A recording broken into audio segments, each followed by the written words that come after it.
Hi everyone, good day. So this set of videos, there are going to be many of these, are for Alindra. Hi Alindra. I am doing something somewhat special for her that I don't think I've ever really done. Um, I am reading an entire book in one sitting. Granted, it's very short. So this is a book called The Ordinary Princess by MMK.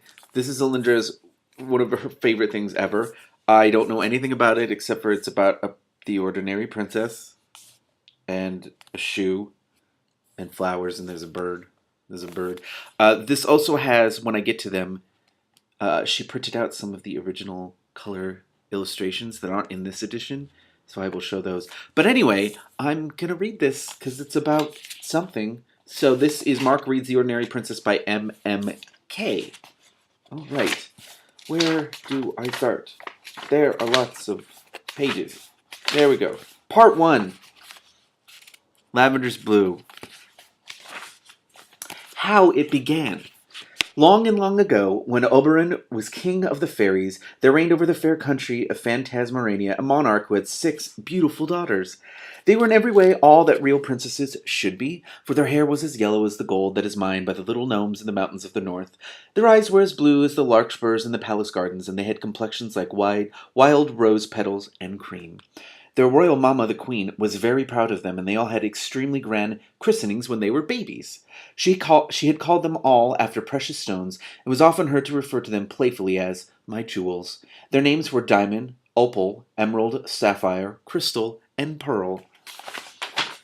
Every princess wore a golden crown set with the jewels of her first name, so you can imagine the excitement in the city of Phanf, Phanff, which is the capital of Phantasmorania, when the news leaked out that Monsieur, oh my god, I don't even know how to say that, Hybendix and Piphorn, goldsmiths and silversmiths, by appointment to His Majesty King Hildebrand, had been commissioned to make another crown, and this time it was set with amethysts.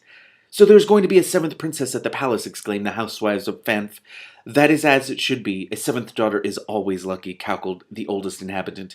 A 7th princess, sighed the romantic maidens, and of course she will be the most beautiful of all. Youngest princesses always are. How lucky she will be! And oh, how lovely to be a princess, thought the schoolchildren, looking enviously across the roofs of the town to where the tall towers and pointed turrets of the royal palace of Phanf rose high above the treetops. How do you know that it won't be a prince this time? Asked the traveler stopping at the inns and taverns of the city. But the townspeople and the innkeepers and the hosts of the taverns only laughed and said, It is plain that you are strangers to the country. Our royal family always has princesses. Good. Let them take over. 1,000,000 princesses, 1 prince. I'm okay with that. But you have a king, objected the travelers. Who cares about kings? Princesses forever. Ah, yes, but by tradition the heir to the throne is always the youngest son of the eldest princess. It's very simple. And so, upon a lovely spring morning, when the primroses were gold in the forest of Faraway, and the woods were white with wild cherry blossom, the great bronze cannon on the castle walls, which is only fired at the birth of a royal baby, boomed out on the still air. And as the first puff of smoke broke from the walls and the first boom rang out over the city, the townspeople stopped their work, and housewives, shopkeepers, and schoolchildren all ran out together into the streets. Every eye was turned to the palace. Boom! Rang out the cannon. Boom! Boom! 15, 16, 17, 18, 19, counted the townsfolk. 20! A princess! They cried, and they threw their hats in the air and cheered while the bells of all the churches in the city rang a merry peal, and a general holiday was declared in honor of the occasion. In a rich and splendid room, high up in a turret of the palace, the cause of all the excitement and rejoicing lay in a golden cradle and blinked at the carved ceiling. The 7th princess really was the loveliest baby imaginable. She was no bigger than one of her sister's dolls, but she was as pink and white and gold as the apple blossoms in the spring sunshine, and her eyes were as blue as the sky above the forest of Faraway. Her nurses and ladies-in-waiting never tired of admiring and exclaiming over her many perfections, and from the first she was a very good-tempered baby. She never cried or screamed, but would lie on her back and smile at the sunbeams, dancing on the ceiling, and sleep for hours on end. That is a perfect baby. Literally perfect. She had a very grand nursery for such a very small person, for the ceiling was all carved and painted with legends of the forest of Faraway, and the walls were hung with amethyst-colored tapestry. The floor was spread with silken carpets, and the 7th princess had no less than 12 attendants, all her own. First there was her nurse, Marna, then 3 under-nurses, 2 ladies-in-waiting, 4 nursery maids, and 2 pages. Is one of those pages Cal? Yes. No. Sometimes the pages would play on flutes and viols, while the ladies in waiting sang lullabies to hush the seventh princess to sleep. When she was 6 weeks old, preparations were begun for an especially grand and splendid christening. Hundreds of clerks sat at ivory desks all day, writing out invitations with gold ink on parchment. Hundreds of pages heated gold sealing wax to seal the envelopes, and hundreds of the king's messengers put spurs to their horses and rode away east and west and north and south to deliver them to the invited guests. I love the fairy tale tone of all of this. There's little drawings. Look, they're making a list. Look down there. It's so cool. The list of invitations was so long that it took the Lord High Chamberlain from before breakfast until after supper time to read it, while the roll it made was so large that it took 6 men-at-arms to carry it. There had been a long debate in council on the advisability of inviting fairies to the christening. But the king had been against it from the first, but he had ended by being overruled by the queen, who had been backed up by the prime minister and the Lord High Chamberlain and a large majority of the councillors. "Oh, all right, have it your own way," said the king at last. The Burger King. I'm sorry. Have it your way, he said. "But mind you, I think it's rash. And I shall go on saying that it's rash. We didn't have any of these fairy nuisances at the christenings of my other daughters, and what happened?" "Nothing," said the queen. "Precisely," said the king. Perfect peace and quiet. Everything went off beautifully. No fuss or bother, and everyone had an extremely good time. "But, your majesty," began the prime minister. "Oh, look, it's the king and queen. Look at them.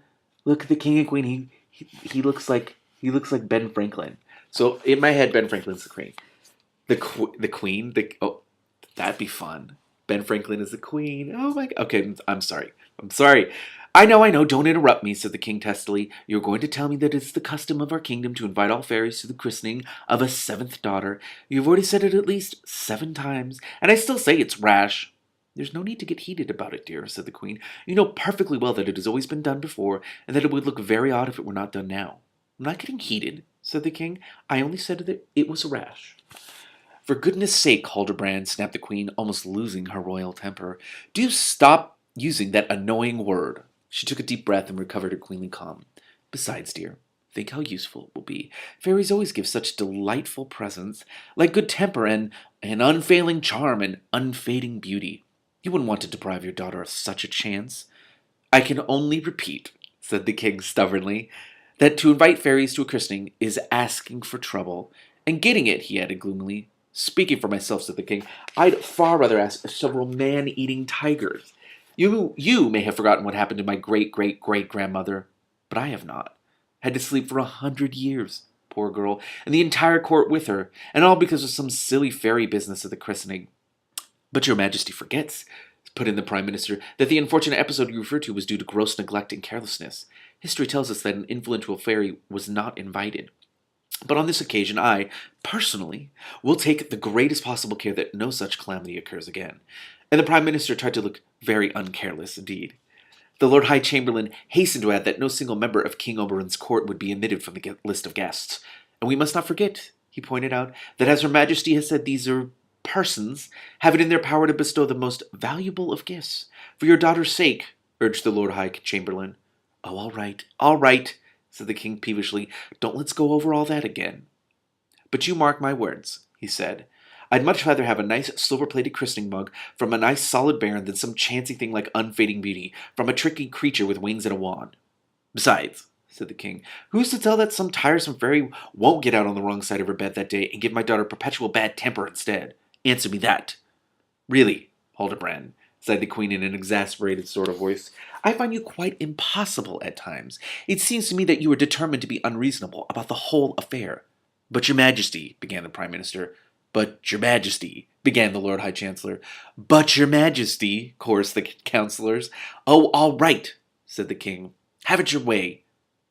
Or your own way. Ask the lot. Don't mind me. I'm sorry. Now I'm imagining Benjamin Franklin in a Burger King crown." He gathered up his train and glared at the councillors, the prime minister, the Lord High Chamberlain, and the queen. "But don't say I didn't warn you," he said. "Excuse me. No fairies have ever attended a christening without some funny business happening somewhere. You just mark my words," said the king. "It's rash." And with that he bounced out of the council chamber and slammed the door behind him. So the fairies were invited after all, and the most tremendous care was taken that no fairy should be overlooked. In fact, a special committee was appointed to see it that no one was forgotten. As the day of the christening approached, the whole palace buzzed with bustle and excitement like a hive of bees. In the royal kitchens, 220 cooks, 400 scullions, as many serving men, and 500 kitchen maids worked. Um, uh, uh, I'm not going to say that. Worked baking cakes and pies and pastries. They stuffed swans and peacocks and boars' heads and made wonderful sweets. Marzipan trees hung with crystallized. What the fuck? I want that. Marzipan trees? Trees of marzipan? Sorry, I love marzipan. And castles and dragons and great ships of sugar candy. 5 cooks from Italy worked on the christening cake, which was decorated with hundreds of sugar bells and crystallized roses, and what was so tall that they had to stand on silver stepladders to ice it.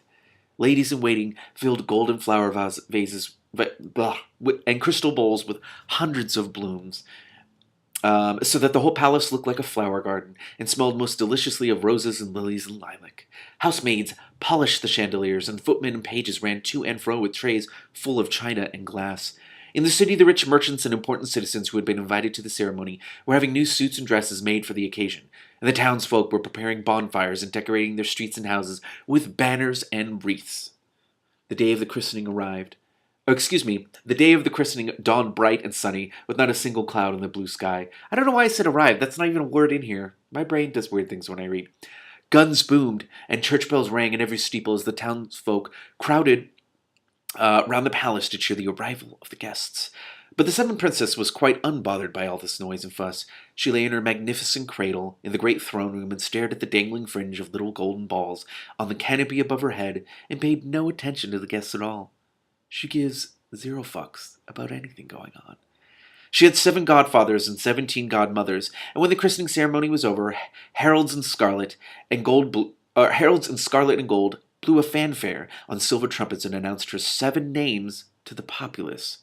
Her Serene and Royal Highness, the Princess Amethyst Alexandra Augusta Araminta Adelaide Aurelia Anne, cried the heralds. Wow, that's a mouthful. Then all the people cheered and flung their hats into the air, and 1,000 white doves were released from the windows of the palace. The doves flew out into the sunshine and circled and cooed above the tall turrets and battlements before winging their way into the forest of Faraway. While inside the throne room, the guests passed in procession by the cradle, each in turn presenting a christening gift to the 7th princess.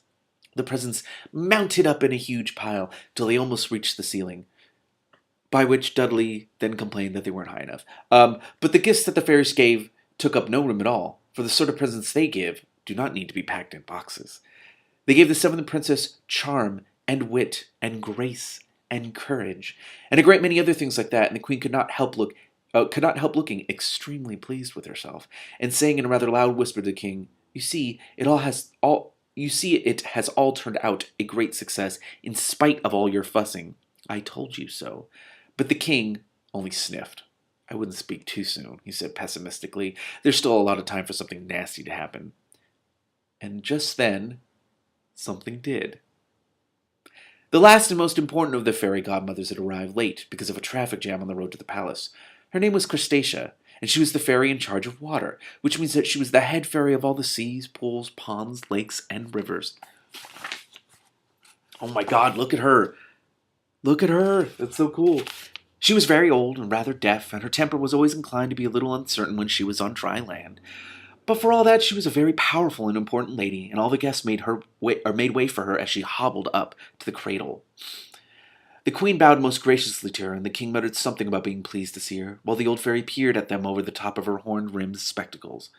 "I wish," said the old fairy crossly, "that people who give large parties would take the trouble to see that the traffic is properly controlled. Your police appear to be quite useless. Would you believe it? I was held up in a crush of carriages for over half an hour. Me? At my age? I cannot endure dust, and I am almost as dry as a bone." And indeed her long seaweedy robe was hardly damp, instead of nice and sea-watery, as she liked it. The queen was full of apologies, and sent out at once for a bowl of salt water from the royal fish ponds. Oh my god. She's very temperamental. Something's gonna happen. Well, it already told me something's gonna happen. Okay, I will make a second video. Keep reading.